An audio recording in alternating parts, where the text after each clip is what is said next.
ओम आदि शक्ति माताए नमः। दर्शकों, जैसे कि हमने बताया है कि ये आदि शक्ति माता प्रत्येक जीवों को कल्याणार्थ जब जब धरातल में असुरी शक्ति, असुरी वृत्ति या दुख का प्रादुर्भाव हुआ, उसी समय माँ अनेक रूपों में जीवों को कष्ट से मुक्ति देने के लिए तथा प्रेमानंद से जीवन व्यतीत करने का उपाय वो स्वतः करती है। परंतु हमें उस माता को ध्यान और प्रसन्न करनी होगी, उस माता के शरण में जाना होगा। तो आज हम चर्चा करेंगे 10 महाविद्या की छठी विद्या है दक्षिणामूर्ति काल भैरव और उसकी महाशक्ति त्रिपुर भैरवी के बारे में। छिन्नमस्ती का महाप्रलय से विशेष संबंध है, जैसा कि उनका ध्यान से स्पष्ट हो जाता है। दूसरा है नित्य प्रलय। आज देखते हैं कि तरह तरह का आपत्ति विपत्ति आज पेपरों में देखा जाए तो देखते हैं कि सबसे पहले कितनी दुर्घटनाएं हुई, ये सब देखा जाता है। अकाल मृत्यु कितना हुआ, कितने घर में अशांति कलह का तरह तरह का जड़ आ गए। इससे मुक्ति पाने के लिए त्रिपुर भैरवी का स्मरण हमें करना चाहिए। हमारा दिनचर्या में देखते हैं कि प्रतिक्षण जो पदार्थ नष्ट होते रहते हैं, ये नष्ट करना रुद्र का काम है। यही विनाशमुखी होकर जो नष्ट करते हैं उसको जम कहते हैं, जम कराने लगते हैं। इसी यानी अग्नि की सत्ता प्रधान रूप से दक्षिण दिशा में है, अतएव यमराज की दक्षिण दिशा का लोकपाल बतलाया गया है। दक्षिण दिशा के लोकपाल यमराज है। दक्षिण में अग्नि का सत्ता है, उत्तर में सोम का साम्राज्य है। सोम स्नेह तत्व है, यह संकोच धर्मा है। अग्नि तेज तत्व है, विस्खलन धर्मा है। विस्खलन क्रिया ही वस्तु का नाश करती है। यह धर्म दक्षिणाग्नि की है।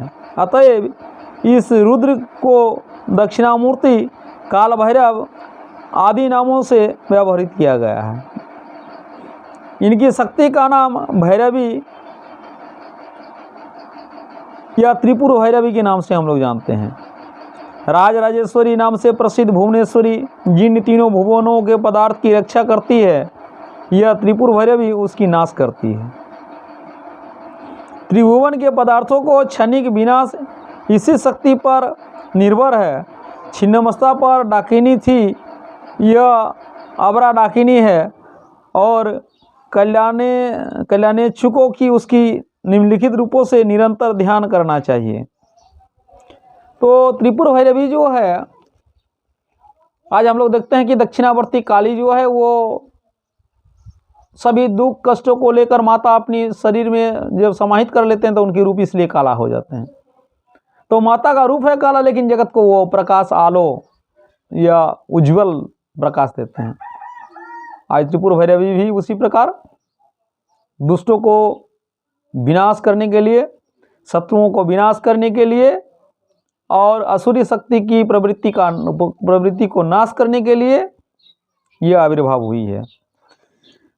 तो इनका ये महाशक्ति त्रिपुर भैरवी का ध्यान हमें इस प्रकार से करना चाहिए।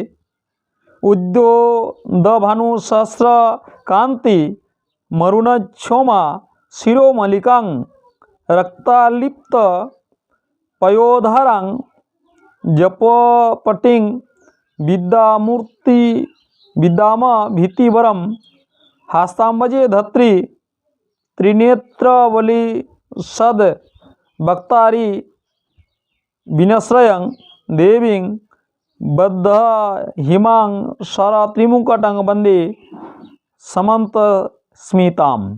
ये त्रिपुर भैरवी का ध्यान है और भगवती त्रिपुर भैरव का मंत्र अगर हम महार्णव के अनुसार हम लोग देखते हैं तो मंत्र इनका है हसो हस करी हसे। ये त्रिपुर भैरवी का मंत्र, इस मंत्र का प्रयोग करने से ये आपका वेद के अनुसार दिया गया है। तो त्रिपुर भैरवी सभी जीवों को आसुरी शक्ति से, गलत शक्तियों से, दुख शक्ति को वह नष्ट करती है तथा जीवों को सुख शांति देती है। इसके आगे माता को प्रसन्न करने के और विधि बताएंगे कि किस प्रकार से त्रिपुर भैरवी को हम लोग प्रसन्न कर सकते हैं, और यदि इनका सही और ध्यान करने का, मंत्र का पुष्पाध्यान देकर ध्यान करेंगे तो ओं एंग हींग स ह